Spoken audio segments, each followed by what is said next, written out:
Save money and one day money will save you. Hi everyone, this is Kevin again and welcome to our channel. If it is your first time in our channel and you haven't subscribed yet, please I would love to see you click the subscribe button and ring the notification bell to be updated on our next video. First of all, I would like to thank each and every one of you for your continuous support in our channel. Just comment down below at isa-shoutout kita sa next video natin. Before we talk about our video's topic, disclaimer po muna. Hindi po ako expert in this field, lalong-lalo na hindi po ako isang financial advisor.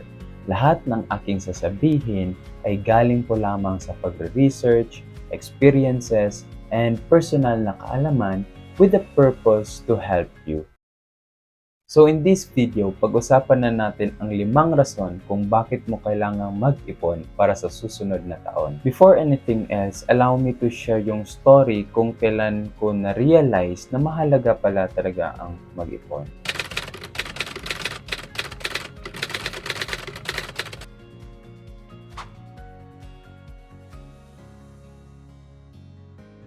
So during pandemic, I had to work. Dumating ako sa point na sobrang gastos ko. Yung tipong pag may gusto kong kainin, kain agad.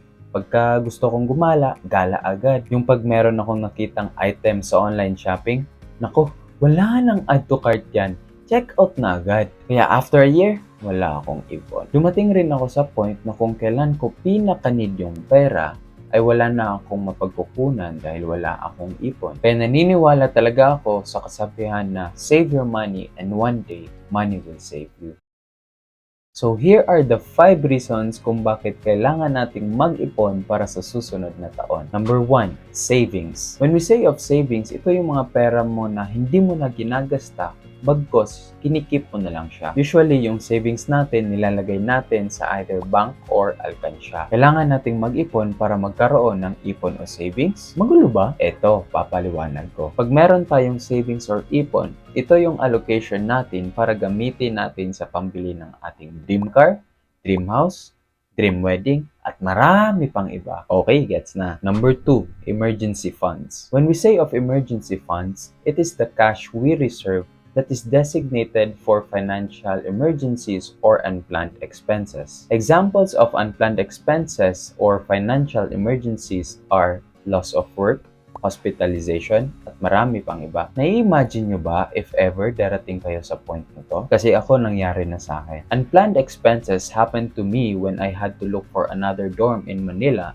because the school would not shoulder my bills or expenses for my dorm anymore due to some reason. Dahil hindi namin na-anticipate na mapapagastos kami ng ganito kalaki at dahil wala akong ipon for this situation, kaya ayun, sobrang hirap makahanap ng solusyon. Based on my research, if you are single, you must have at least 3 months worth of your salary na naipon mo na for your emergency funds. However, if you are married, you must have at least 6 months to 1 year worth of your salary. Number 3, investments. Basically, investments are assets we purchase to use it in the future to create our wealth. Sabi nga nila, investments can make you a millionaire but can also go you broke. That's why there's always time for everything. Hindi porket meron kang pera, invest ka na lang ng invest because you can also lose in investing. Kaya you have to pray, study, save, and wait for the best time to invest. Number 4, vacation or leisure. Ito naman yung free time mo for enjoyment. Guys, deserve mong magbakasyon. Guys, alam natin kung gaano kahirap maghanap ng pera.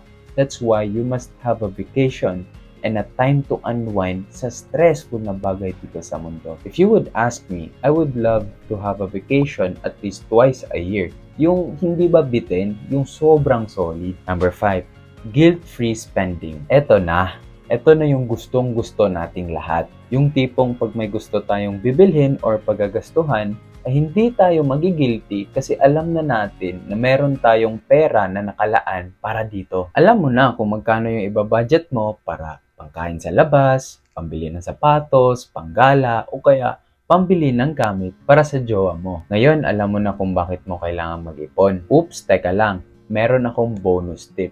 3 words lang to ha. Oo, tandaan nyo. 3 words lang. And my bonus tip is spend money wisely.